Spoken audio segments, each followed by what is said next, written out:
belajar sendiri di makro. Makanya saya rubah ke memahami lingkungan bisnis. Ini akan dibahas tempat, kedudukan, dan letak perusahaan. Lalu lingkungan perusahaan itu apa aja sih? Ada eksternal, internal, ada perekonomian, ada teknologi, hukum politik, sosial budaya, dan bisnis. Karena kita masuknya mata kuliah pengantar bisnis, jadi saya pikir ini jauh lebih relevan daripada kita ngomongin bisnis yang udah global dulu, kita yang internal dulu aja.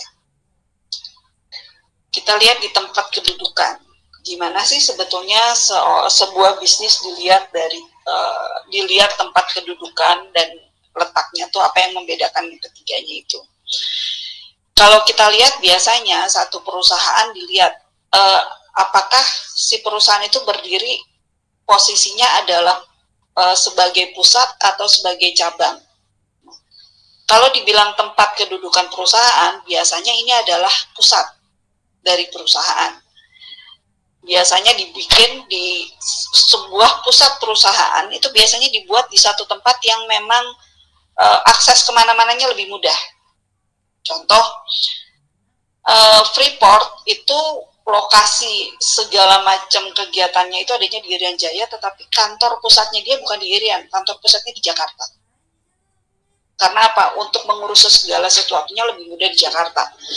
Atau misalnya ada beberapa pabrik yang ini pasti dia menaruh ada kantor pusatnya itu mungkin di kantor pusat di pabriknya sudah menjadi kantor pusat juga, tetapi dia ada kantor juga yang ditaruh di suatu lokasi yang memang mudah untuk diakses. Biasanya kantor pusat itu lokasinya umumnya dipengaruhi oleh faktor kelancaran hubungan.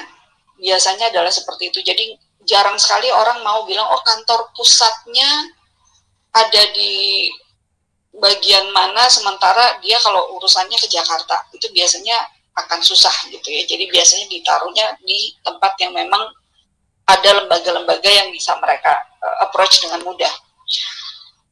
Beda dengan letak perusahaan. Letak perusahaan adalah di mana, makanya gitu ya, tempat kedudukan perusahaan dengan letak perusahaan itu beda. Tempat kedudukan perusahaan itu adalah tempat dia yang administratifnya aja. Sedangkan kalau letak perusahaan itu yang gimana dia betul-betul operasionalnya ada di situ. Kadang-kadang orang suka bilang, oh iya posisi tempatnya di situ, kedudukannya di situ. Padahal itu adalah dua hal yang berbeda. Tempat itu adalah untuk administratifnya, sedangkan letak perusahaan itu adalah untuk secara operasional. Apa sih yang mempengaruhi letak perusahaan? Artinya yang mempengaruhi seseorang mau bikin pabrik kah, mau bikin usaha gitu ya di satu tempat, pasti nggak jauh-jauh dari hal-hal ini. Lihat, tempat bahan bakunya dekat nggak sama tempat dia pengolahan. Contoh misalnya, pabrik pengolahan kayu, nggak mungkin dia bikin di pesisir pantai. Pasti dia bikinnya dekat-dekat hutan juga untuk pengolahannya. Atau misalnya kayak pabrik pengalengan ikan, adanya di mana? Nggak mungkin di Jakarta, nggak mungkin di kota-kota yang jauh dari laut. Karena apa? Pada saat dia proses distribusinya itu bisa memakan biaya yang banyak, karena apa? Perlu yang namanya pengawetan dan yang lain-lain. Lalu dilihat apa yang membuat suatu perusahaan menetapkan lokasinya ini nih. Gitu. Salah satunya upah buruhnya murah atau enggak. Makanya saya kadang-kadang suka bingung ya bukan bingung sih. Kalau saya melihatnya gini, saya nggak tahu, nanti saya akan coba diskusikan dengan kalian. Kalau menurut saya yang namanya minta demo, kenaikan UMR, segala macam, buat saya kenapa jadi kayak lingkaran setan ya? Kenapa lingkaran setan? Sekarang kita bayangkan gini, semua orang demonstrasi gara-gara uang gajinya nggak cukup. Misalnya gajinya 1 juta, dia pengeluarannya 1,5 juta. Oke. Nggak cukup demo nih. Saya minta naik 500.000. Oke. Dikabulin 1.500.000 jadinya. Tapi ingat nggak, kalau kita bikin produk, itu kan pasti ada biaya tenaga kerja yang masuk ke situ. Pada saat biaya tenaga kerjanya naik, harga produknya naik nggak? Naik juga. Itu yang makanya kadang-kadang saya suka bingung, kok masih kenapa tidak mencari hal yang lain? Maksud saya penyelesaiannya caranya yang lain gitu. Ya memang sih kita butuh, cuman Kalau sekarang saya lihat udah banyak sekali perubahannya, bukannya saya presidennya siapa, saya sih nggak peduli presiden siapa ya, saya cuma peduli rakyatnya lebih baik apa enggak gitu. Kalau saya lihat sekarang gini, subsidi banyak banget yang akhirnya tepat sasaran, akhirnya dibanding yang kemarin-kemarin. Jadi kalau saya bilang kenapa perusahaan jadi masuk, salah satu faktornya adalah tingkat upah buruh, ya karena itu sangat krusial pada saat nanti perhitungan tingkat harga produknya mau berapa.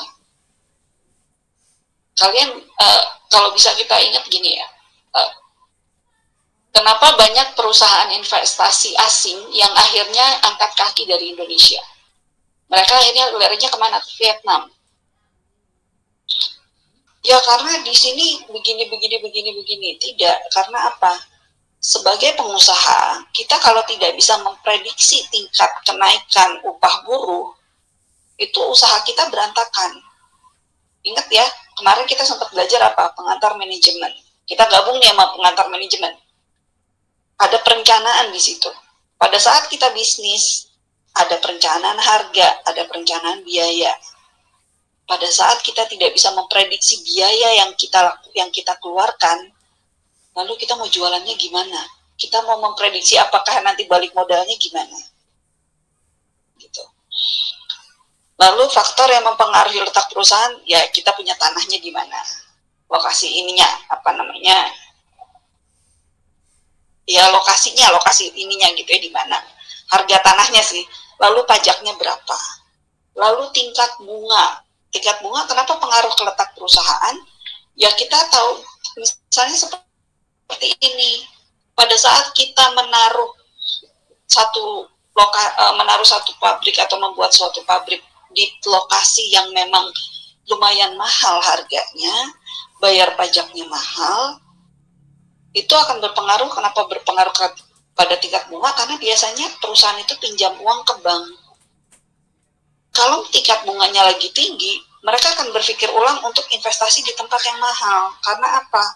Akhirnya keuntungan yang mereka dapat dari hasil laba dikurang dengan dia harus bayar pajak dan bayar bunga bank, itu akhirnya malah mungkin nggak ada. Gitu. Lalu biaya alat produksi, apakah sekarang alat produksinya sudah harus ganti lagi atau belum? Apakah harus maintenance, seperti biaya maintenance-nya berapa? Lalu biaya atas jasa pihak ketiga. Kita mesti ingat gini, kalau kita masuk ke satu daerah, itu nggak mungkin kita langsung build up betul-betul kita semua yang ngerjain, enggak. Pasti kita ada biaya jasa pihak ketiga sebagai perantara. Itu juga biaya. Mahal nggak biayanya?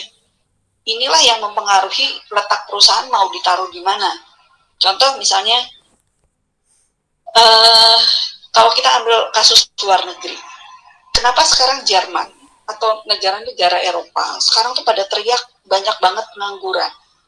Karena di sana, kalau misalnya mereka mengerjakan sesuatunya di sana, jatuhnya lebih mahal dibanding mereka cuman istilahnya kayak sekarang build up-nya di luar.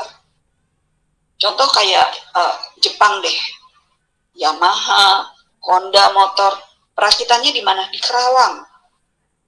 Perakitannya di mana? Di Bekasi.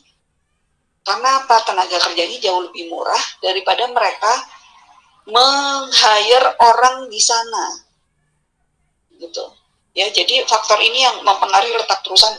Mereka pikir, oh, kan yang penting saya laku daripada saya harus buka perakitan di sini, lalu saya di Jepang juga, lalu saya kirim, udah jadi motornya, nanti malah secara kosnya saya rugi, gitu.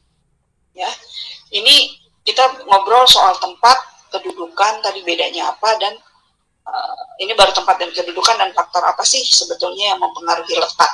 Nah, letaknya sendiri itu apa? Di sini. Saya kecepatan nggak ya?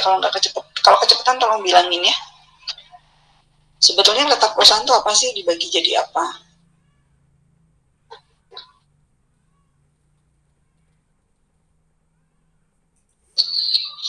Oh. Nah, tadi kan kita udah bilang bahwa letak perusahaan itu adalah biasanya yang dekat sama sumber daya alam. Jadi kalau pada saat dia mau bikin usaha, kalau bisa yang memang dekat sama tempat mereka mau berusaha. Jadi kayak misalnya tadi, kalau misalnya dia perusahaannya adalah perusahaan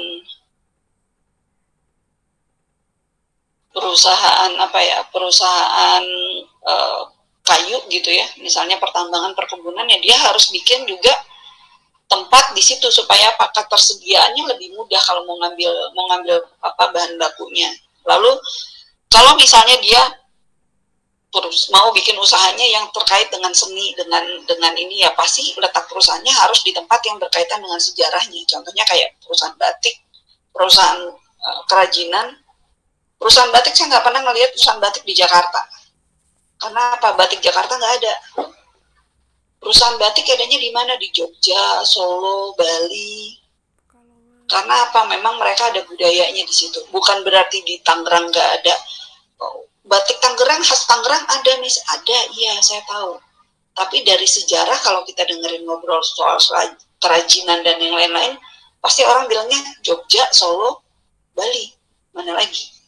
Cirebon mungkin, ya. Atau mungkin kalau kain songket, ya ke Sumatera ada kain songket apa Palembang, songket Padang, songket dari apa namanya Ulos. Jadi dikembalikan kepada ininya kemana gitu ya, kalau letak perusahaan yang terikat sejarah. Dilihat juga apakah perusahaannya tersebut harus ditentukan oleh pemerintah. Ada beberapa perusahaan yang ditentukan oleh pemerintah tempatnya, karena apa? Kalau tidak ditentukan, takutnya dia mendirikan di tempat yang memang padat penduduk, itu bisa berbahaya jika terjadi sesuatu. Contoh misalnya kilang minyak Pertamina, ditaruhnya di mana? Ditaruhnya dekat perairan apa namanya, saya lupa ya, Cibinong, bukan Cibinong sih kemarin, dekat Cilacap situ sih ingat saya, Cilacap. Di situ ada kilang minyak yang kebakar juga gitu ya. Maksud saya pada saat di sana kan jarang sekali gedung tinggi, masih sangat asri, masih sangat asli banget gitu. Jadi kalau pada saat nanti ada itu pun tidak terlalu berpengaruh. Kebayang kalau misalnya kilang minyaknya ditaruh di tengah-tengah Jakarta atau di tengah-tengah Tangerang. Pada saat terjadi kebakaran hebat seperti kemarin, itu pasti udah kemana-mana imbasnya. Sedangkan kalau kemarin pada saat terjadi kebakaran di daerahnya, di kilang minyaknya, ya tinggal ditunggu aja gitu selesainya kapan. Tapi tidak, bukannya saya bilang tidak berpengaruh kepada, tidak berefek kepada sekitar, tetapi efeknya hanya pada asap saja. Oke, Wulan ada yang mau ditanya? Atau kepencet?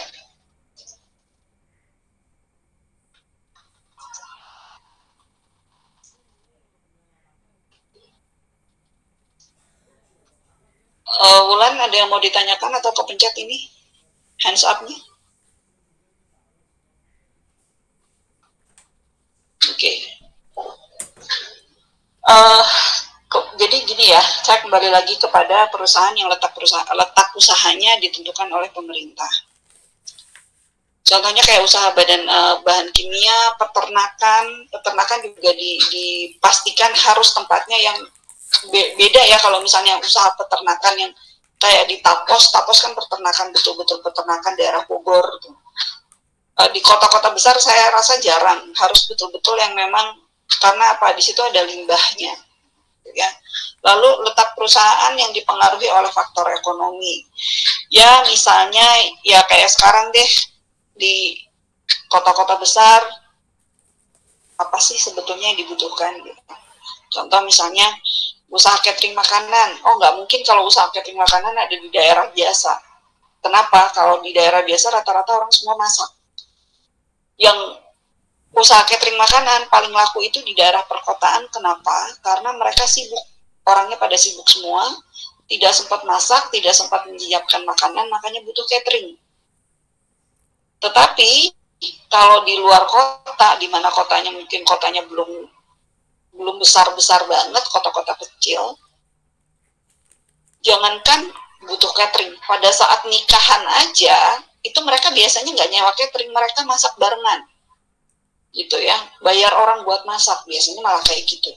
Jadi intinya, letak perusahaan kalau dipengaruhi oleh faktor ekonomi, ya dilihat, dia posisinya ada di mana, faktor ekonominya kenapa. Oke, sampai tempat, kedudukan, dan letak perusahaan. Apakah ada yang mau ditanyakan? Bu, tadi yang saya mau nanya, tempat Oke. sama lokasi apa ya, Bu? Hah? Pengertian tempat atau dan lokasi, Bu. Tempat dan lokasi, sama. Tempat dan kedudukan maksudnya. Mariana? Tempat dan lokasi sih, Bu. Tempat dan lokasi. Sama Oke. ya? Kalau tempat sama lokasi, di sini kan bedanya tempat dan kedudukan. Bedanya gini, sebetulnya semuanya tuh dua-duanya tempat dan kedudukan tuh sama-sama lokasi. Cuman kita membedakan kalau disebut tempat itu adalah pada saat dia lokasinya umumnya dipengaruhi untuk kerancangan secara administratif. Tapi kalau dibilang letak perusahaan berarti itu lebih ke pabrik gitu sih. Sama-sama lokasi dua-duanya.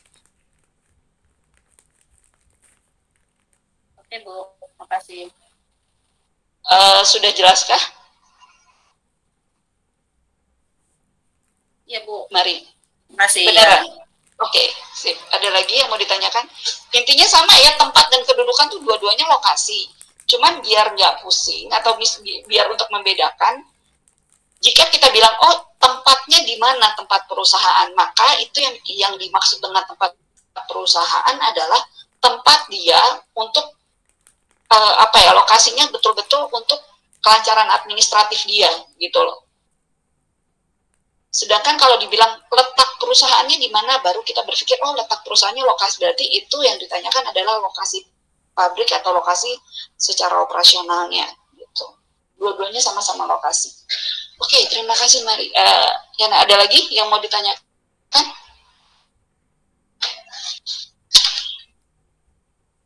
Apakah sudah cukup jelas? Lalu saya bisa lanjut ke berikutnya. Udah, Bu. Jelas, Bu. Oke, jelas ya. Sip.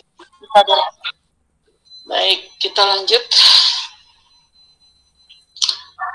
Ini tadi udah kita lihat di sini letak perusahaan ya. Letak perusahaan berarti pabriknya atau gimana dia secara operasional. Apa aja sih sebetulnya yang menjadi pemikiran kita udah tahu di sini. Yang pasti adalah kalau kita mau bikin pabrik, kita mikir dulu modalnya kita punya nggak. Setelah kita mikir modal, lalu bahan mentahnya dekat nggak dari situ, transportasinya dekat nggak, atau jalur transportasinya ada nggak. Kemudian ini ketersediaan tenaga air itu maksudnya gini ya, tidak mungkin kita tidak butuh air. Jadi kalau kita mau membuat satu pabrik, kita harus tahu dulu mata airnya ada atau enggak. Lalu kedekatan dengan pasar, dekat nggak untuk kita ngelempar produk kita. Tenaga kerjanya ada nggak, lalu iklimnya gimana. Kenapa harus ada iklim? Karena gini, kita kebayang gini ya, pada saat kita mau membuat suatu perusahaan, kita harus lihat dulu iklimnya. Contoh, hutan itu ada yang hutan kering, ada yang hutan basah. Pada saat kita ada di lokasi yang hutannya kering, berarti posisi atau tempat kita menaruh inventory kita itu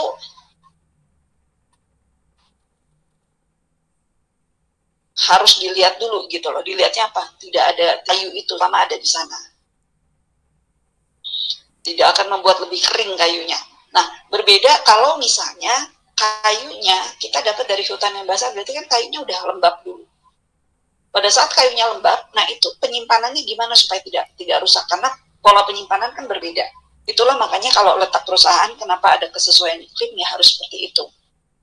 Intinya mungkin ketebalan dari dinding-dindingnya atau seperti apa, gitu ya. Ini adalah hal yang mempengaruhi dari faktor ekonomi, letak perusahaan harus seperti apa. Kemudian di sini kita baru masuk ke sesi ini, memahami lingkungan perusahaan. Sebetulnya perusahaan tuh ngapain aja sih isinya? Intinya kegiatannya tuh ngapain aja sih gitu ya. Kegiatan perusahaan sebetulnya secara garis besar adalah bikin produksi, memproduksi barang supaya bisa dapat laba. Intinya itu gitu ya. Tujuan perusahaan itu, tujuan ekonomisnya adalah gimana supaya dia bisa tetap eksis, bisa bersaing, bisa tetap apa ya maksudnya, ya bisa tetap survive untuk memenuhi kebutuhan konsumen. Itu secara ekonomis. Kalau sosialnya, dari tujuan sosial, gimana caranya supaya si perusahaan ini bisa tetap menjadi tempat si konsumen lari kalau butuh apa-apa. Artinya bukan gimana ya, bilangnya gini, perusahaan itu diharapkan bisa menjadi tempat pemenuhan kebutuhan konsumen. Itu adalah tujuan sosial. Perusahaan itu diharapkan bisa tahu keinginannya investor. Karena investor pengennya apa? Investor pengennya kalau dia menanamkan uang harus untung. Tapi gimana mau untung kalau misalnya si perusahaan nggak tahu kebutuhan si konsumen. Makanya di sini tujuan sosialnya adalah apa? Menyediakan faktor-faktor produksi yang memang apa ya, sesuai dengan kebutuhan konsumen, gitu ya. Diharapkan dapat memperhatikan keinginan investor, karyawan, penyedia faktor produksi maupun masyarakat luas. Tujuan sosialnya itu. Karena kan masing-masing ini ada keinginan-keinginan. Pertama, tujuan investor apa? Pengen dapat laba, dividen yang tinggi. Karyawan bisa memiliki masa depan yang baik, bisa dapat gaji yang memang sesuai dengan apa yang dia kerjakan. Penyedia faktor produksi, artinya investor, supplier, supaya bisa bekerja sama terus dengan mereka. Masyarakat luas, supaya produk yang dihasilkan bisa sesuai dengan apa yang dibutuhkan dan sesuai dengan keinginan mereka sebagai konsumen. Gitu. Ini adalah lingkungan perusahaan masih awal. Sifatnya apa? Kalau sifat lingkungan perusahaan, yang pasti adalah kompleks. Karena yang namanya perusahaan nggak mungkin cuma ada hanya ada satu bagian aja. Perusahaan terdiri dari banyak bagian yang bekerja sama, makanya di sini sifatnya kompleks, banyak unit di situ. Tapi walaupun banyak unit, tetap tujuannya satu. Dari awal visi misinya udah dikasih tahu dulu di awal. Dan cara beroperasinya tiap bagian berbeda. Tapi intinya apa? Intinya adalah bahwa setiap perusahaan itu bekerja sama untuk satu kesatuan. Oke. Dan yang namanya perusahaan juga jenisnya berbeda, cara operasinya berbeda, skalanya berbeda. Gitu ya. Jadi selain perbedaan dari cara mereka beroperasi, tapi mereka juga berbeda dari banyak hal. Skala usaha ada perusahaan kecil, perusahaan menengah, perusahaan besar. Lalu dari jenis juga banyak. Ada jenis kalau perusahaan itu yang usahanya di bidang produk, ada yang usaha bidang jasa. Dan di perusahaan produk juga jenisnya banyak banget. Oke, sebentar. Lalu sifat sistem usaha gimana? Karena dia adalah satu kesatuan, makanya saling tergantung antara satu dengan yang lain. Contoh, tadi saya bilang bahwa kita sebagai tujuan sosial adalah memenuhi kebutuhan dari supplier. Karena apa? Saling ketergantungan. Tidak mungkin satu perusahaan bisa beroperasi jika si suppliernya nggak ada. Kita nggak mungkin dari hulu ke hilir ya. Kasarnya gini, saya punya perusahaan perusahaan ini deh, perusahaan apa ya, furniture misalnya. Saya punya usaha furniture. Nggak mungkin juga saya yang harus datang ke hutan beli ini kayunya, yang gelodokan gitu. Enggak, saya nggak mungkin punya usaha itu juga. Nggak mungkin punya usaha logging. Usaha logging nggak mungkin juga usaha ininya, apa namanya, yang dibuat jadi papan dan yang lain-lain. Saya hanya merakit kayu-kayu itu menjadi satu furniture gitu intinya. Berarti saling ketergantungan ada nggak? Ada. Suatu perusahaan tergantung pada perusahaan yang lain, misalnya ketergantungan pada perusahaan pemasok bahan baku.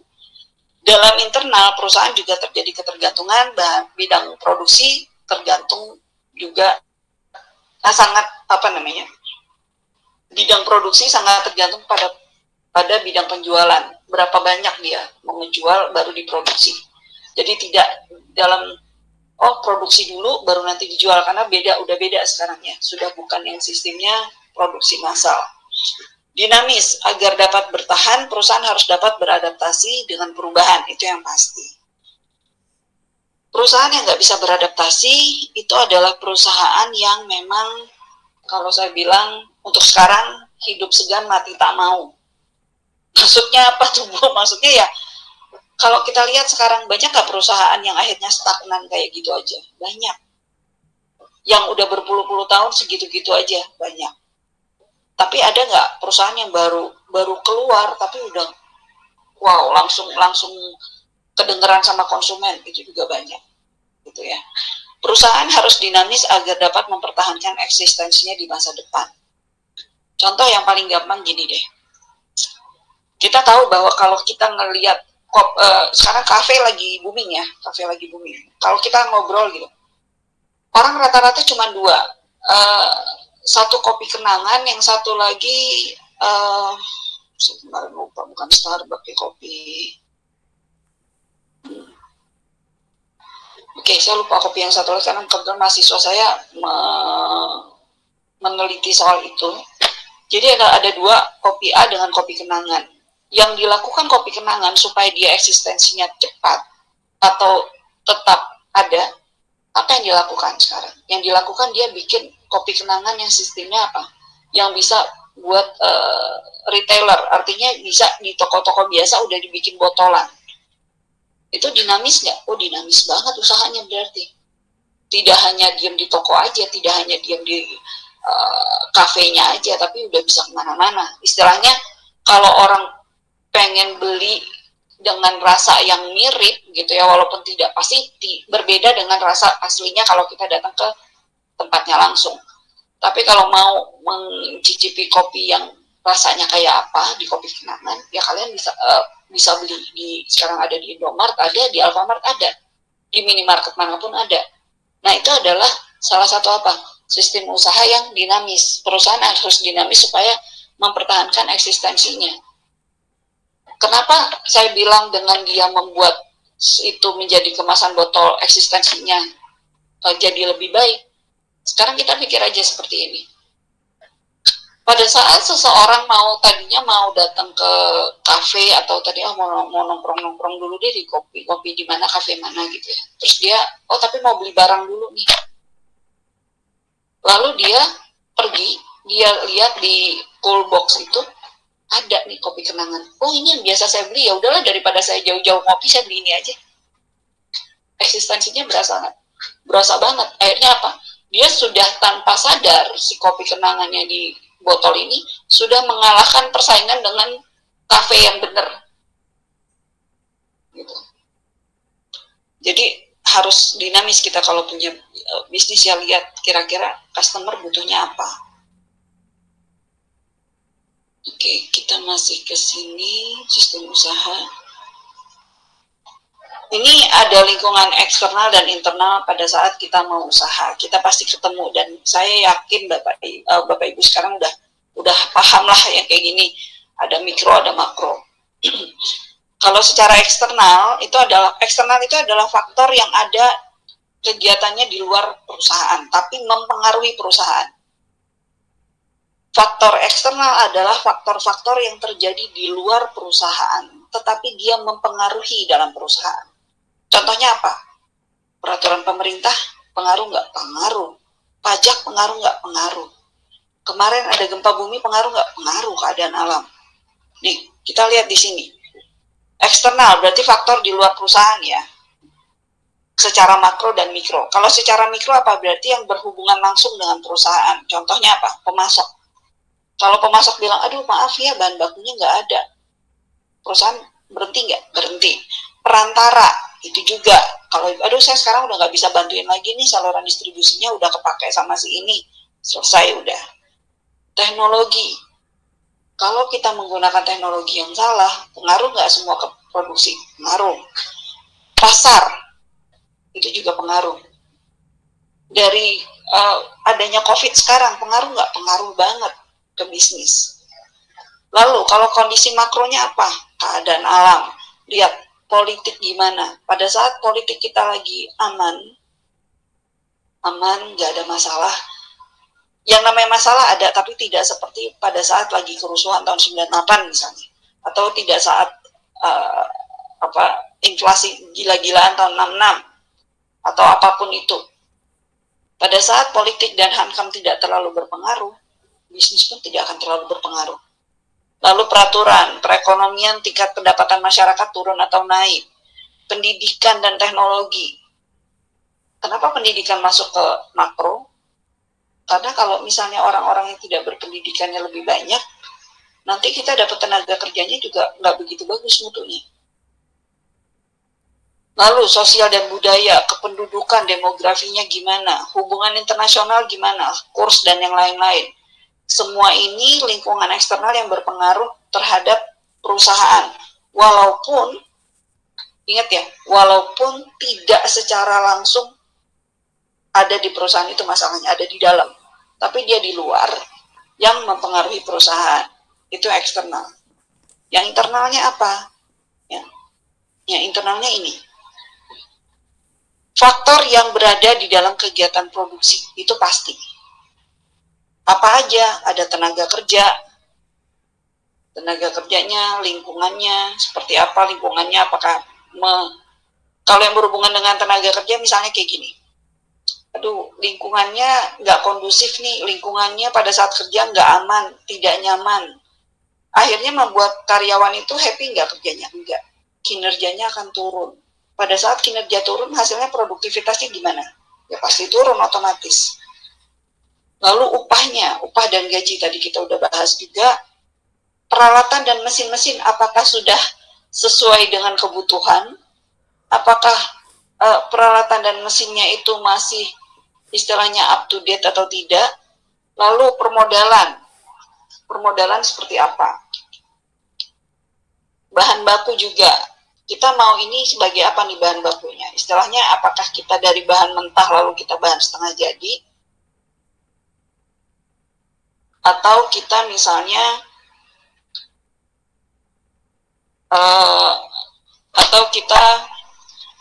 dari bahan setengah jadi ke yang udah jadi. Misalnya kayak tadi, saya jadi pengusaha untuk mebel. Berarti yang saya beli bukan kayu gelondongan, tapi udah kayu potongan. Artinya udah triplek dan yang lain-lain, baru saya jadikan mebel.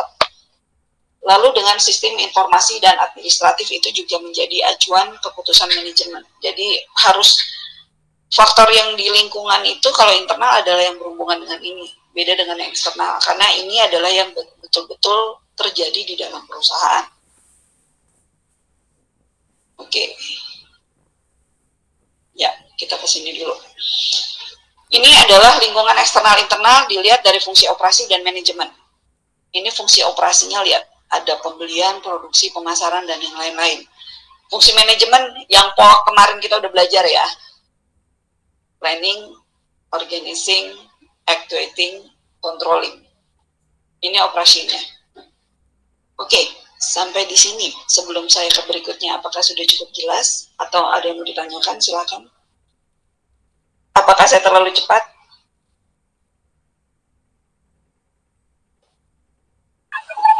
Ya. Bu, saya mau bertanya, Bu. Oke, Jonathan, silakan.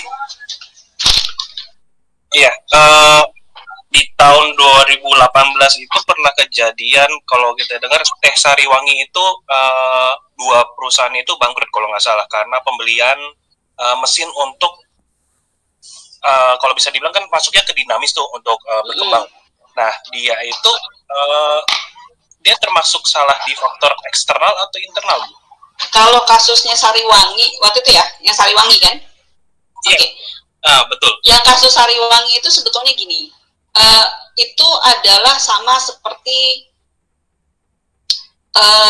gini loh, sebetulnya yang melakukan pembelian itu masih ada konflik kepemilikan. Jadi pada saat dia mengambil keputusan tidak disetujui sama yang satunya, akhirnya jadi ribut, dan akhirnya kalau saya nggak salah Sariwangi akhirnya diambil alih sama Unilever. Jadi bukan masalah dia tidak mau ini, tapi dia tidak mau bahwa dia pikir, oh Sariwangi belum butuh mesin itu. Akhirnya malah jadi berhutang. Sama kasusnya dengan sekarang kalau kita lihat universitas itu kasusnya Trisakti. Kalau kalian pernah dengar, Trisakti itu dimiliki yang satu oleh yayasan, tapi itu sebetulnya punyanya Angkatan Darat seingat saya. Nah, pada saat yang terjadi adalah ribut kepemilikan yang sampai sekarang mengakibatkan banyak sekali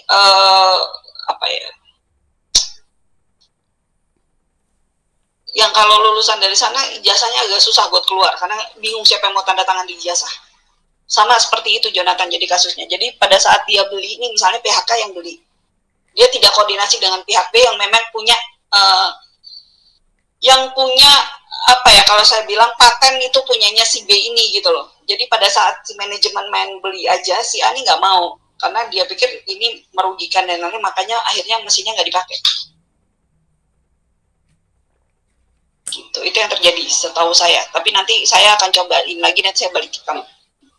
Yang kamu dengar seperti apa? Itu dulu aja. Yang saya dengar karena pembelian mesin terus ngutang jadi kayak gitu kan akhirnya. Ya itu makanya karena gini, yang beli mesin itu adalah pihak, kasarnya gini loh.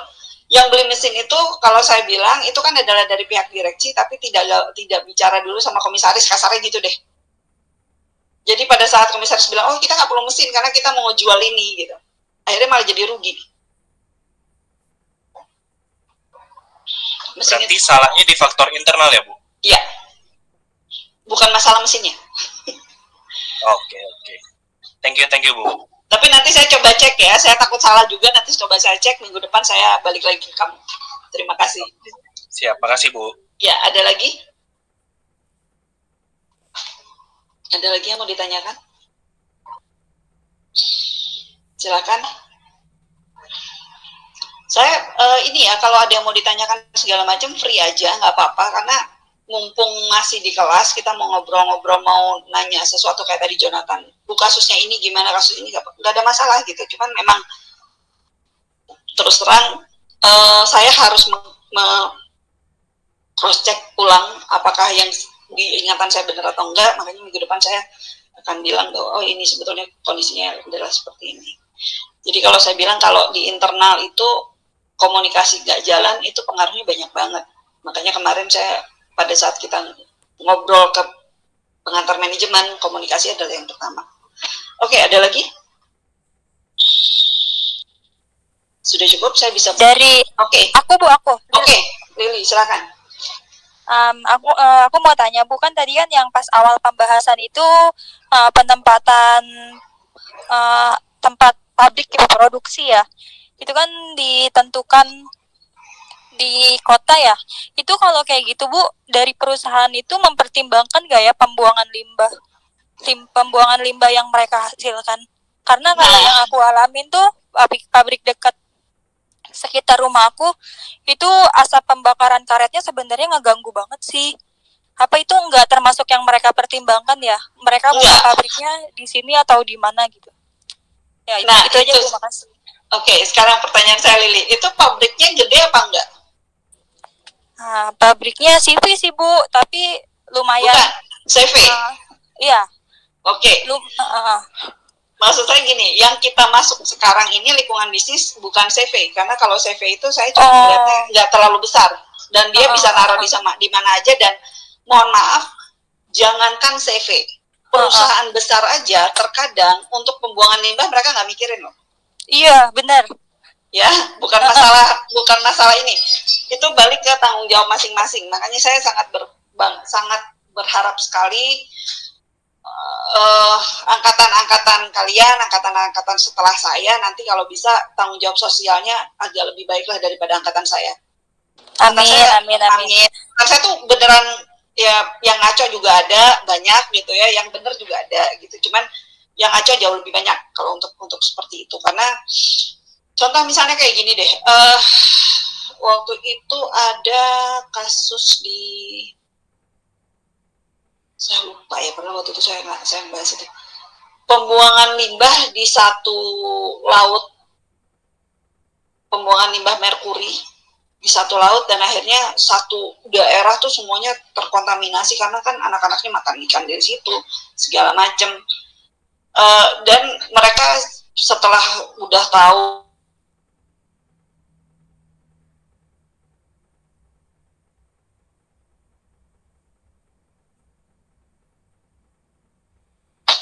tes oke. Udah balik lagi kah? Ada Bu. Oke. Jadi gini, aduh saya lupa nama itu. Jadi beberapa tahun yang lalu itu ada, saya lupa 10 tahun lalu kayaknya, pembuangan limbah di satu danau kayaknya, danau atau laut. Lalu akhirnya pencemaran gila-gilaan di sana, dan setelah mereka terbukti bersalah, yang mereka lakukan bukan memperbaiki itu. Oke. Ini kita kurang 10 menit. Setelah ini kita pindah room ya. Saya akan kasih lagi roomnya. Setelah kita ke slide ini, karena masih ada 7 slide lagi. Jadi yang mereka lakukan bukan pembersihan limbahnya, tetapi yang mereka lakukan adalah mendirikan sekolah, membetulkan jalan, dan yang lain-lain. Intinya CSR-nya tetap, tapi nggak nyambung sama kejahatan yang sudah mereka lakukan. Itu sih. Gitu. Jadi kalau dibilang, Miss sekarang banyak yang nggak mikirin pembuangan limbah, hampir semua nggak mikirin pembuangan limbah, karena kalau kamu mau tahu biaya pengolahan limbah dari dia betul-betul limbah yang tidak bisa terkontaminasi oleh apapun, yang sangat berbahaya sampai dia sudah bisa masuk kemana-mana atau tidak berbahaya lagi, tuh bisa miliaran biayanya. Makanya sekarang kan orang lebih gampang kan buang ke kali, kayak misalnya kalau waktu itu kasus di mana, Kalimalang ya, udah berbusa jadi putih.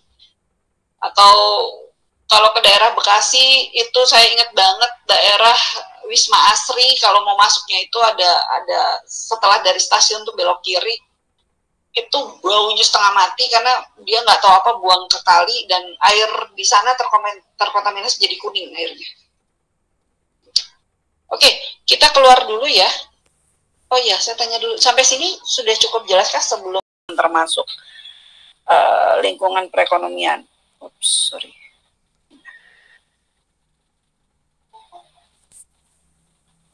Lingkungan perekonomian itu pertama yang pasti adalah, kita kalau ngobrol biasanya orang suka nanya, pertumbuhan ekonomi gimana sekarang? Sering ya dengar, pertumbuhan ekonomi itu kayak apa sih? Nah, kalau seseorang nanya atau berbicara tentang pertumbuhan ekonomi, itu dilihatnya dari mana? Dilihat dari kalau jumlah barang yang dihasilkan, atau misalnya jadi misalnya di negara ini dia per kapitanya berapa sih gitu, output per kapitanya gimana. Contoh misalnya kalau sekarang setiap cara cari lihat output per kapita tuh jumlah total kita GNP-nya berapa, GDP-nya dibagi dengan jumlah masyarakatnya. Barulah kita dapat output per kapitanya berapa. Nah, pada saat output itu naik daripada tahun sebelumnya, berarti pertumbuhan ekonomi kita naik, pendapatan kita naik. Lalu dilihat dari standar hidupnya naik enggak. Jadi kalau orang bilang pertumbuhan ekonomi di Indonesia gimana, naik apa turun? Ya kita lihat aja pendapatan kita secara perhitungan per orangnya naik atau enggak. Ini sebetulnya tidak terlalu ini, karena nanti akan tidak terlalu banyak dibahas di sini, karena apa, nanti akan dibahas juga di makro. Makanya saya tidak mau terlalu dalam juga untuk membahas tentang pertumbuhan ekonomi dan yang lain ini, karena masuknya nanti di makro kalian akan belajar lebih banyak gitu ya. Saya cuma istilahnya memperkenalkan aja kalau di lingkungan ekonomi itu adanya ini. Lalu jumlah output adalah jumlah total barang dan jasa yang dihasilkan dalam sistem ekonomi dalam periode tertentu, biasanya per tahun. Lalu ada standar hidup, dilihat dari pertumbuhan real dalam GDP-nya, gross pendapatan secara total produksi dalam negeri ya. Lalu ada produk domestik bruto dan ada GDP dan GNP. Bedanya apa?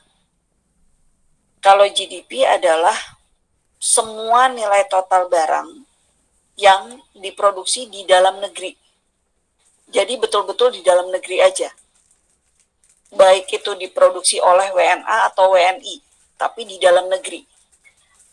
Kalau misalnya GNP adalah seluruh faktor produksi yang diproduksi oleh warga negara Indonesia, baik yang ada di dalam negeri maupun yang ada di luar negeri, itu bedanya. Beda ya, jadi gini, kalau dibilang apa bedanya GDP dengan GNP? GDP adalah nilai total barang dan produk, barang dan jasa yang diproduksi di dalam negeri, baik oleh WNI maupun WNA yang ada di negara tersebut. Contoh kan di kita ada nih, ada WNA ya dari banyak negara lah, kita banyak perusahaan-perusahaan asing yang ada di sini. Itu masuknya total GDP, nggak masuk ke total GDP, tapi dia tidak masuk ke total GNP. Kenapa? Total GNP adalah total nasional bukan domestik tapi nasional. Jadi pada saat GNP maka yang dihitung adalah hasil yang diperoleh oleh WNI baik dia di dalam maupun di luar negeri. Itu bedanya. Jadi jangan kebalik-balik apa beda antara GNP dan GDP. Lalu di lingkungan ekonomi kita juga akan dengar yang namanya keseimbangan daya beli. Keseimbangan daya beli itu apa? Keseimbangan daya beli itu gini, satu barang dibeli di tempat A harganya segitu, di tempat B harganya sama. Itu keseimbangan daya beli. Kalau belum seimbang ya berarti bukan keseimbangan daya beli. Beda kalau misalnya, contoh misalnya kayak gini, saya ingat banget waktu zaman saya SD, aspal itu kan yang paling bagus dari Pulau Buton ya. Nah, harga aspal di Pulau Butonnya sendiri itu jauh lebih mahal dibanding harga aspal di Jakarta. Lucu ya, padahal ngambilnya dari sana. Nah, itu berarti belum keseimbangan keseimbangan daya beli. Sama seperti sekarang. Dulu zaman masih belum ada tol di mana-mana, di Irian belum ada tol, itu kalau misalnya beli tabung gas atau apapun atau beli bensin itu mahalnya setengah mati. Tapi begitu ada jalan tol, begitu semuanya sekarang sudah pembangunan agak merata, bukan sudah merata tapi agak merata, pelan-pelan kita bisa mencapai keseimbangan daya beli di beberapa daerah. Ya. Ini adalah lingkungan perekonomian. Lalu apalagi yang termasuk lingkungan perekonomian? Maksudnya lingkungan perekonomian itu sesuatu hal yang sering kita dengar nantinya. Ada produktivitas. Produktivitas itu bisa dilihat dari mana? Kalau kenaikan pertumbuhan real di GDP-nya dilihat itu yang dilihat bahwa berarti produktivitasnya naik nih. Karena standar hidupnya naik. Kalau ada sesuatu hal yang membuat naik, pasti ada yang menghambat. Apa sih yang menghambat pertumbuhan perekonomian di semua negara? Biasanya adalah hutang dan neraca perdagangan. Kok neraca perdagangan bisa membuat tidak pertumbuhan yang nggak balance? Bisa. Kalau neraca perdagangannya dia negatif gimana? Banyakan impor ketimbang ekspor. Pada saat kita lebih banyak ekspor dibanding dengan impor, itu bagus. Artinya apa? Oh, sorry, saya kebalik. Saya kebalik, mohon maaf, saya ulang. Hutang nasional biasanya kalau terjadi pada saat kita ada neraca perdagangan yang defisit. Defisit itu apa? Defisit pada saat kita kebanyakan impor dibanding ekspor. Artinya kebanyakan beli barang di luar negeri untuk mencukupi kebutuhan di dalam negeri. Neraca perdagangan tidak akan menimbulkan hutang pada saat ekspor kita lebih besar daripada impor. Ini makanya yang di bawah.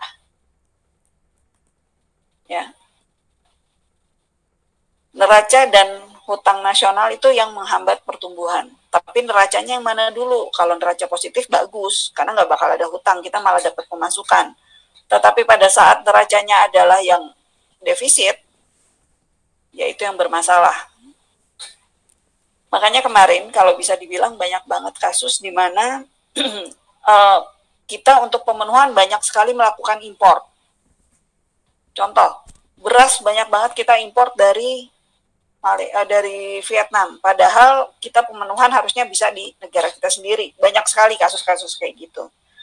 Lalu stabilitas ekonomi, ini masih banyak, ini nanti saya benerin dulu ya. Mohon maaf, lagi ini banget, lagi hektik banget. Karena tadinya hari Minggu, tiba-tiba kemarin saya baru dapat kabar dimajuin ke Selasa, jadi saya bikin PPT-nya agak sedikit ngebut. Apa yang disebut stabilitas nasional, stabilitas ekonomi, ini adalah pada saat jumlah uang yang tersedia di sistem ekonomi kita itu tingkatannya hampir sama. Artinya produk yang dijual, produk yang ditawarkan dengan uang beredar itu hampir sama. Beda kalau misalnya terjadi inflasi. Terjadinya misalnya inflasi terjadi kalau apa? Ya kalau harga barangnya naik. Kalau harga barang naik berarti apa? Uangnya nggak cukup takutnya. Gitu ya. Oke, sampai sini dulu, sampai lingkungan perekonomian. Apakah ada yang mau ditanyakan? Sebelum kita ke lingkungan, ada 2 lingkungan lagi tuh. Bu Diana? Ya, dengan siapa nih? Nando, Bu. Oke, Nando, gimana? Tadi kan ada salah satu yang memperlambat pertumbuhan itu kan katanya hutang nasional ya, Bu. Betul. Bukannya dengan hutang itu kita bisa beli buat infrastruktur, Bu. Kemudian berarti kan ya itu kan tergantung seefisien apa pemerintah mengelola hutang kan. Betul. Jadi itu bisa jadi dong, Bu, sebenarnya faktor pendukung juga, Bu ya. Berarti di mana pemerintahnya aja mengelola memanage uang tersebut kan. Misalkan contohnya dia jangan terlalu ngambil ya bunganya terlalu besar. Seperti kayak kita mengelola keuangan aja dong, Bu. Terima kasih. Ya, oke, Nando. Makasih pertanyaannya, bagus banget. Intinya gini, kita tahu pisau ya. Kita tahu pisau. Pisau itu bisa berguna kalau kita pakainya benar, bisa bermasalah kalau kita pakai buat melukai orang. Sama seperti hutang. Hutang itu hutang negara terutama, sangat baik jika memang seluruh penggunaannya untuk seluruhnya kemakmuran untuk masyarakat. Tapi kalau saya lihat sekarang sudah jauh lebih baik, kasarnya gini, saya nggak mau masuk ke politik, tapi mau nggak mau ini masuk ke politik sih akhirnya. Tapi saya tidak mau terlalu banyak lari ke politik ya.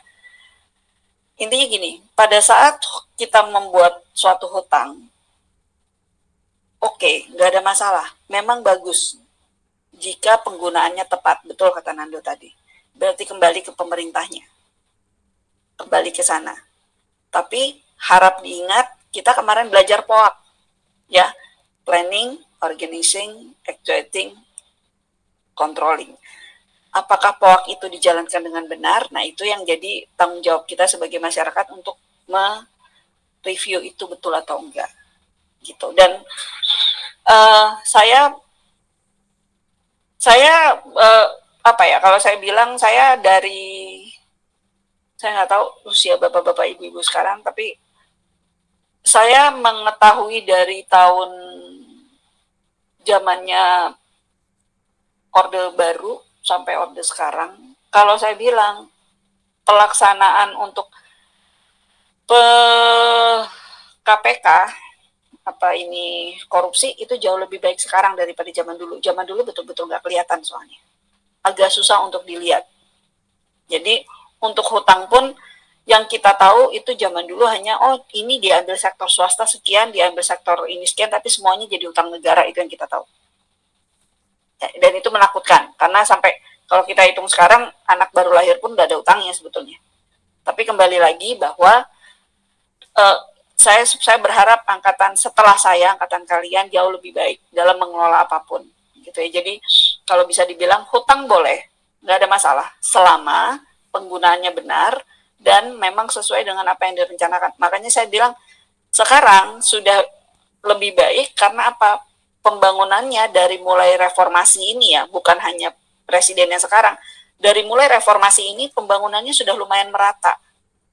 Contoh, kita udah ada MRT sekarang. Dan itu bukan hanya di Jakarta aja, sudah mau ada di Bekasi, di Bandung juga sudah mau dibikin.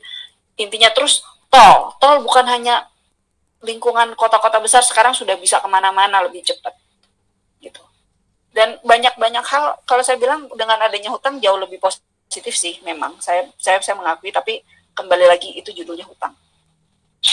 Gitu. Dan hutang harus dikembalikan. Oke. Gitu Nando. Terima kasih sekali. Nando? Tadi Nando kan bener ya? Iya, Bu. Oke. Gimana? Cukup sih, Bu. Mungkin juga saya pengen nanya lagi, Bu. Ada tuh yang masalah tadi stabilitas ekonomi yang berdasarkan jumlah uang beredar ya, Bu ya. Hampir sama. Kalau hampir sama kan masih bisa rugi, Bu. Apakah itu seharusnya kalau logikanya saya itu harus melebihi sedikit dong? Kalau misalkan sama itu kan gimana, Bu, maksudnya? Makanya saya pengen nanya. Maksudnya gini, hampir sama itu kita tidak tetap ada cadangan ya. Lebih di cadangan iya, tapi maksudnya gini loh. Maksudnya hampir sama itu harga barangnya hampir sama dengan harga jualnya, harga duitnya. Jangan inflasinya jadi jangan kayak contoh negara mana ya yang kalau kita beli Zimbabwe kalau saya pokoknya daerah-daerah Afrika itu yang kalau kita mau beli sesuatu itu mesti bawa uang 1 miliar. Mungkin kalian pernah lihat deh apa. Nah itu yang maksudnya stabilitas jumlah uang tersedia di sistem ekonomi dan jumlah barang yang diproduksi sama. Jadi kita secara angka juga sama gitu loh. Maksudnya gitu Nando. Iya betul ya Nando masih nanya. Oke, Bu, cukup, Bu. Terima kasih, Bu. Kalau lebih ininya sih nanti bisa ditanyakan di makro sih ya kalau ini. Oke, ada lagi? Bisa lanjut? Nah, oke. Bu, tadi sorry kelewat mau tanya perbedaannya GDP dan GNP. Oh, lagi? Tadi kelewat, oke. Ya sih ya. Iya, Bu. Jadi gini, kalau GDP itu adalah jumlah nilai total produksi, GDP ya, jumlah nilai produksi secara domestik. Artinya kalau di Indonesia, nilai produksi barang dan jasa yang diproduksi oleh WNA maupun WNI yang ada di Indonesia saat ini. Itu biasanya per tahun. Kalau GNP adalah nilai total dari barang dan produk yang diproduksi hanya oleh WNI yang di Indonesia maupun luar negeri. Jadi WNA-nya nggak ikut. Gitu ya si bedanya. Apakah sudah cukup jelas? Jelas, Bu. Makasih ya, Bu. Iya, ada lagi? Kita masih ada 5 slide. Bisa lanjut? Apakah saya bisa lanjut? Lanjut, Bu. Lanjut, Bu. Baik, kita lanjut ya. Kita sekarang ke lingkungan teknologi kalau saya nggak salah. Ya. Kita lihat di sini bahwa di mana-mana sekarang kalau kita mau melakukan apapun nggak ada teknologi nggak mungkin. Seluruh dunia sekarang sudah menggunakan teknologi. Lingkungan teknologi adalah cara yang digunakan perusahaan untuk menciptakan nilai bagi konstituen bagian kecil mereka. Maksudnya penambahan nilai di produk mereka, tapi memang tidak secara full ya, kecuali memang kalau produknya produk IT. Contoh misalnya gini, dia bikin produk, lalu pada saat yang sebelum ada teknologi, dia bikin packagingnya biasa-biasa aja atau yang memang tidak standar. Pada saat ada teknologi, dia menggunakan teknologi, makanya packagingnya sama semua. Lingkungan teknologi meliputi apa? Pengetahuan manusia, metode kerja, peralatan fisik, dan berbagai sistem pengolahan yang digunakan. Artinya, lingkungan teknologi itu semua, bukan hanya secara sistem, bukan hanya secara ini, tetapi semua, termasuk pengetahuan kita, keterampilan kita sebagai pekerja, gitu ya. Metode kerjanya gimana? Mana yang metode kerjanya lebih efisien? Lalu peralatan fisiknya gimana? Elektronik dan komunikasi itu termasuk lingkungan teknologi. Kalau di proses bisnis itu biasanya teknologi apa sih yang bakal dipakai, yang akan dipakai untuk meningkatkan produksi, meningkatkan kinerja perusahaan, gitu. Biasanya kalau di operasional, supaya semuanya bisa bergabung atau bisa berkomunikasi dengan baik, digunakan namanya Enterprise Resources Planning, di mana semuanya itu kalau misalnya kita masukin data di ini, kita bisa ketahuan juga sama pemasok dan pelanggan. Misalnya kayak gini deh, kalau kita belanja di supermarket ya, di Alfa atau dimanapun, pada saat si kasir bilang, oh nih ada si barang A nih laku 1, dia otomatis akan mengurangi mengurangi jumlah produk tersebut di dalam perhitungan hari itu. Dan pengurangan itu akan masuk ke bagian supplier. Bilangnya apa? Oh nih udah tinggal segini, kita harus bikin pemasangan baru. Nah itu yang masuk dengan ERP di bidang internal. Kalau yang untuk klien bikin beberapa banyak banget hal-hal yang bisa digunakan dengan ERP ini. Selain yang tadi ya. Lalu kalau kondisi hukum dan hukum dan politik, ya kita tahulah sekarang, nggak usah dibilang mana-mana. Setiap negara yang memiliki permasalahan di hukum dan politik pasti secara ekonominya berantakan. Karena tidak akan ada orang yang mau melakukan bisnis apapun, memberikan investasi apapun di suatu daerah yang pada saat itu terjadi pergolakan secara hukum dan politik. Kalau bisa kabur deh, gitu ya. Kondisi ini hukum dan politik mencerminkan hubungan antara dunia bisnis dan pemerintah. Karena kalau misalnya pemerintahnya sedang bermasalah, itu agak susah nanti bikin regulasi yang menguntungkan perusahaan. Lingkungan hukum adalah sistem hukum yang diterapkan. Meliputi apa? Praktek, biasanya ada regulasi tuh. Praktek iklan, pertimbangan keamanan gimana, kesehatannya gimana, standar perilaku bisnis yang bisa diterima. Contoh misalnya kayak gini, pada saat tahun 98 di mana sedang ada pergolakan, banyak sekali perusahaan yang akhirnya angkat kaki di Indonesia, banyak sekali, sangat banyak. Banyak yang tutup nggak? Banyak. Gitu, banyak yang franchise dari luar itu tutup pada saat itu. Mereka nggak balik lagi, sampai sekarang. Lingkungan politik, agar perekonomian bisa jalan baik, maka stabilitas politik harus terjaga. Coba kalian lihat, biasanya pada saat dekat-dekat pemilu itu banyak banget perusahaan-perusahaan yang agak-agak sedikit melihat dulu situasi, kira-kira aman nggak nih habis ini, sebelum mereka melakukan investasi apapun. Pada saat mereka melakukan investasi tanpa melihat kira-kira aman atau tidak, itu bahaya buat mereka nantinya. Gitu. Ini lingkungan hukum politik, tadi kita udah teknologi, sosial budaya. Ya, kita tahu ya, ini saya 16, oke. Sebentar, saya sosial budaya udah apa? Oke, kita habis ini sosial budaya sebelum kita ke lingkungan bisnis. Lingkungan sosial budaya adalah ya, makanya saya suka bilang gini, kenapa perlu banget yang namanya adaptasi? Kenapa perlu banget yang namanya kita tahu kita ada di mana letak lokasi usaha kita. Karena kita mesti tahu juga audiens kita siapa atau konsumen kita siapa. Contoh, yang paling gampang. McDonald sebelum masuk ke Indonesia, dia bikin survei dulu dan dilihat orang Indonesia seneng banget sama nasi. Di Amerika nggak ada paket nasi. Di Indonesia aja yang ada paket nasi sama Malaysia. Kalian boleh cari di mana-mana nggak ada paket nasi. Kedua, pada saat dia mau masuk Bali, dia melihat bahwa orang Bali tidak makan sapi karena Hindu. Begitu juga pada saat mereka masuk ke India.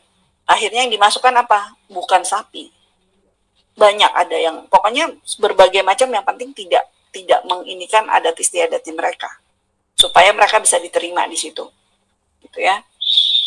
Yang perlu diperhatikan pada saat kita mau memasuki suatu masuk sebagai bisnis, itu kita lingkungan sosial budaya perlu lihat apa? Selera pelanggannya gimana?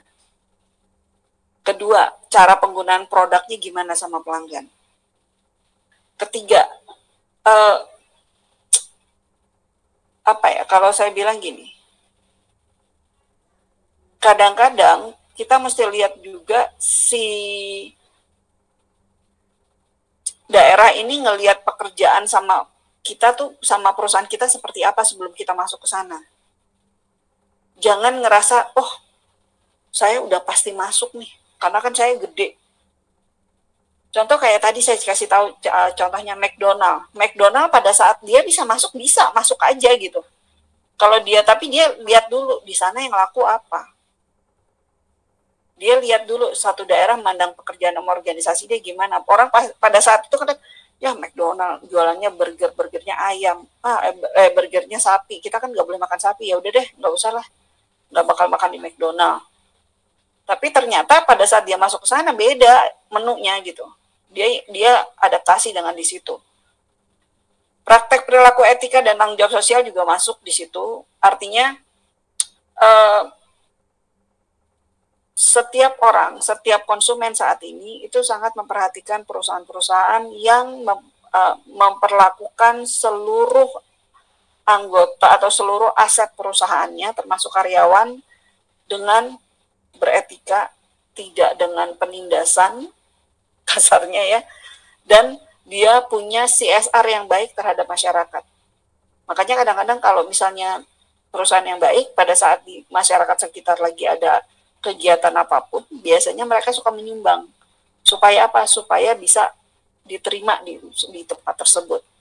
Dan jangan lupa yang harus dilihat adalah kejujuran mereka dalam pembuatan laporan kepada publik. Contoh kayak tadi yang saya bilang, perusahaan buang limbah sembarangan di laut, lalu LSM udah teriak segala macam, tapi dia bilang kita tidak melakukan kesalahan apapun, kita malah CSR ini, kita bangun sekolah, kita bikin ini, kita kasih beasiswa dan yang lain-lain, tanpa melihat bahwa sebetulnya itu memang kesalahan dia gitu. Makanya laporan kepada publiknya juga harus benar. Sampai di sini, mudah-mudahan nggak kecepatan ya, saya agak ngos-ngosan soalnya. Saya kecepatan nggak untuk 3 ini yang tadi tuh teknologi, hukum politik, dan budaya. Apakah saya terlalu cepat? Saya ngejar kalian soal jam 9 selesai. Kasihan kalau terlalu malam. Apakah sudah cukup jelas untuk 3 ini sebelum saya masuk ke lingkungan bisnis? Bu Yuli, Bu nanya, Bu. Boleh. Kalau yang itu, Bu, yang pencemaran lingkungan, itu kan harusnya kena denda ya, Bu, perusahaannya. Tapi jika ada, misalkan dia bilang, ada, sorry, putus Yuli, gimana? Gitu kan. Gimana? Kalau seperti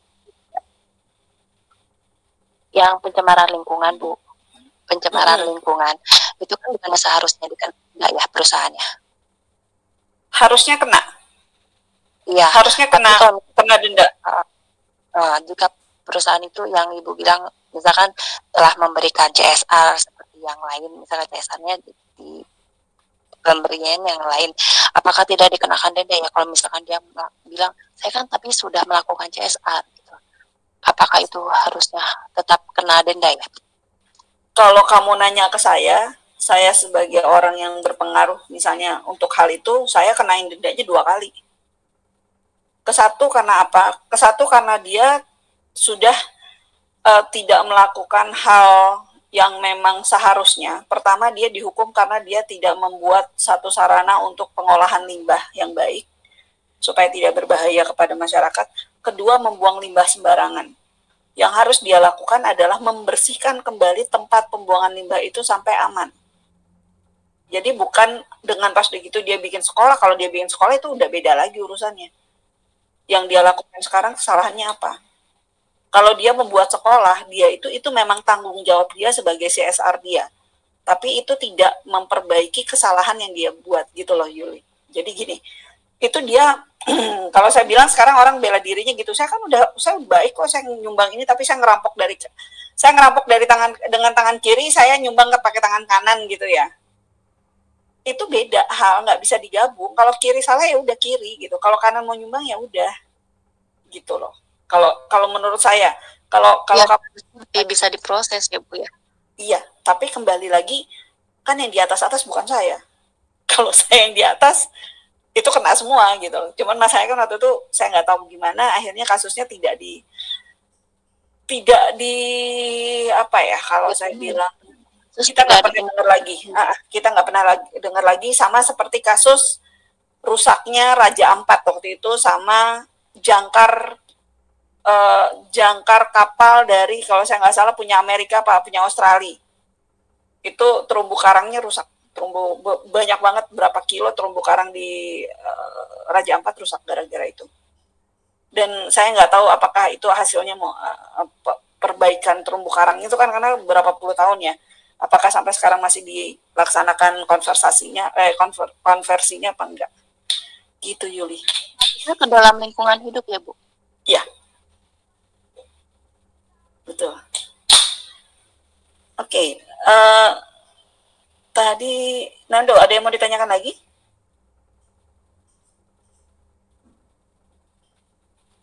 Bu. Ya, apa? Andri, Bu. Andri, oke, kenapa? Ini sebentar saya tanya dulu, kalian kalau misalnya lebih dari jam 9 nggak apa-apa, lebih dikit? Karena ini masih ada yang nanya soalnya. Ya, Andri, silakan. Mau menambahkan pertanyaan dari Yuli. Itu kenapa ya perusahaan-perusahaan yang suka buang limbah sembarangan kok masih bisa izin beroperasi ya, sedangkan limbahnya itu kan sangat mencemar lingkungan? Apakah emang dapat dari persetujuan dari Dinas Lingkungan Hidup ya, Bu? Itu tidak akan ada pernah persetujuan dari lingkungan hidup, Andri. Cuman masalahnya itu saya nggak tahu kenapa kok nggak diproses ya, itu aja. Masalahnya kok di tempat saya juga kan banyak industri yang limbahnya sangat merusak saluran air, dibuang ke kali-kali kayak gitu kan, sehingga menimbulkan pencemaran lingkungan. Ya kenapa itu maksudnya masih boleh beroperasi ya, Bu, itu? Itu kembali lagi kepada ini sih sebetulnya, apakah sudah ada laporan yang masuk kepada Departemen Lingkungan Hidup atau kepada kepolisian atau belum? Kalau sudah ada, harusnya sih iya gitu loh. Kalau misalnya memang ada laporan, harusnya ditindaklanjuti oleh LSM atau apapun ya. Gitu sih, Andri. Jadi memang tidak ada persetujuan yang pasti itu. Ya, Mariana, tadi mau nanya apa? Mariana? Atau tadi kayaknya ada satu? Oh enggak, tadi kepencet. Oke. Oke, saya lanjut ya. Kita lanjut. Ada yang mau ditanyakan nggak sampai sini? Atau bisa lanjut? Saya lanjut aja ya. Lanjut, Bu. Lanjut, oke. Lingkungan bisnis. Nah, lingkungan bisnis ini, sorry. Nah, lingkungan bisnis siapa aja sih yang berhubungan dengan lingkungan bisnis? Yang pasti konsumen, karyawan, pemegang saham, sama masyarakat. Udah. Kondisi umum bisnis itu yang berhubungan cuma itu. Konsumen sebagai pengguna, karyawan sebagai dari pihak produsen, pemegang saham yang punya perusahaan, sama masyarakat. Udah. Itu adalah lingkungan bisnis kita. Kondisi umum bisnis biasanya adanya itu. Gitu ya. Yang dilihat biasanya apa? Biasanya konsumen kan maunya, ya konsumen Indonesia ya, kalau saya selalu bikin joke gini, konsumen Indonesia itu butuhnya banyak. Nggak banyak sih, dia cuma pengen mutunya bagus, harganya murah, dapat bonus, lalu pas udah gitu packaging isinya banyak, dan kalau bisa diantar di tempat. Diskon. Jadi harganya mutunya bagus, harganya murah, didiskon, dapat tambahan, kemudian masih masih dapat pelayanan lain lah. Itu orang Indonesia, pengennya semuanya dapat.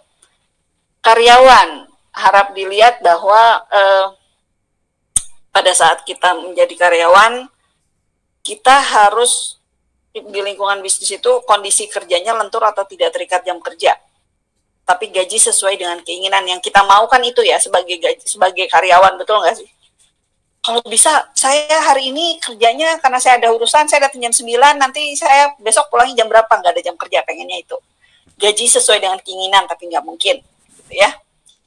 Lalu pemegang saham pengennya dapat laba yang paling besar. Kalau bisa karyawan nggak usah naik gaji deh, yang penting dividen saya gede, banyak yang kayak gitu. Lalu masyarakat yang dipengen sama masyarakat apa? Kalau bisa bisnisnya jujur-jujur aja, lalu ngejaga lingkungan. Nah, ini adalah kondisi umum bisnis secara ideal ya, yang ada di sini. Karena ini teori, kenyataannya nggak kayak gitu.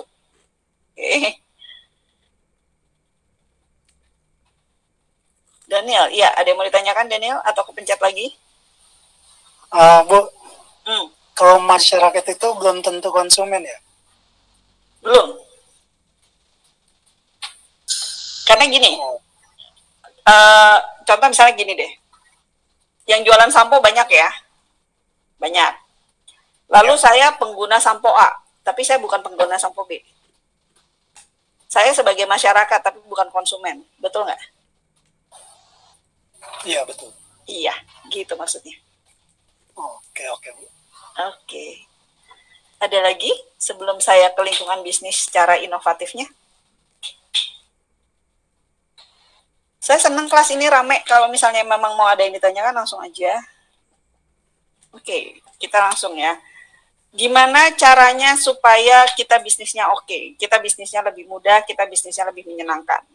Kita pakai outsourcing. Kenapa outsourcing lebih menyenangkan, Bu? Karena kalau pakai outsourcing kita nggak tanggung jawab sama semua semua tanggung jawab kita kepada pegawai tetap.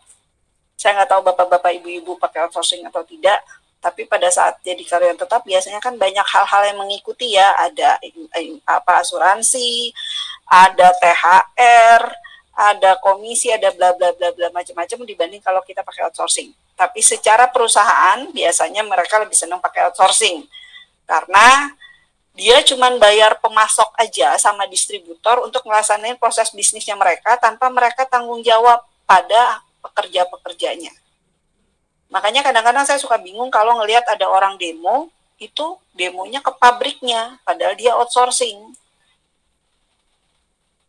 Di pabrik pengen jadi karyawan tetap, nggak apa-apa, tapi sebetulnya yang di demo untuk kenaikan gaji bukan di sana.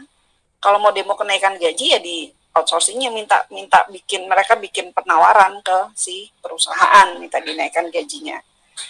Lalu pemasaran gaya virus adalah dengan menggabungkan teknologi dan metode pemasaran dengan mengandalkan internet. Artinya sekarang kita kalau bisa dibilang udah pakai pemasaran gaya virus nih, pakai digital marketing. Yang kalau jualan pakai apa? Testimoni sekarang kan di Instagram dan yang lain-lain. Lalu cara inovatif yang ketiga apa? Manajemen proses bisnis, di mana sekarang satu organisasi sudah berpikir bahwa oh ya udah kita ngerjainnya sekarang sebagai tim aja, yang penting pendapatan tujuan terakhirnya terjadi, tujuan terakhirnya bisa. Jadi tidak yang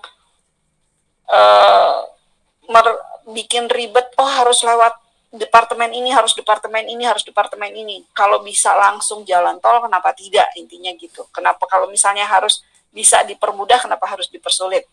Contoh misalnya kayak sekarang, pada saat kita sekarang mau bikin apapun, mau bikin surat apapun dan yang apapun, kalau zaman dulu kan masih betul-betul ya mesti ke RT dulu, di RW dulu, terus nanti baru ke kelurahan, baru ini. Sekarang kan kayak gitu cuman cepet aja. RT udah ini, RW cepet langsung nggak ada, ditungguin nanti seminggu lagi ya gitu, udah nggak ada gitu lagi. Jadi intinya prosesnya sama seperti kalau di perusahaan, di departemen. Kalau yang satu bisa membantu, makanya sekarang kalau di perusahaan semua orang adalah marketing. Semua orang harus bisa untuk memasarkan produk perusahaan, bukan hanya bagian marketing saja. Jadi setiap orang yang ada di perusahaan itu harus mengerti mengenai produk yang dijual. Makanya di sini dibilang manajemen proses bisnis itu udah lintas departemen, udah tidak hanya dari satu departemen. Oke, ini materi terakhir untuk hari ini.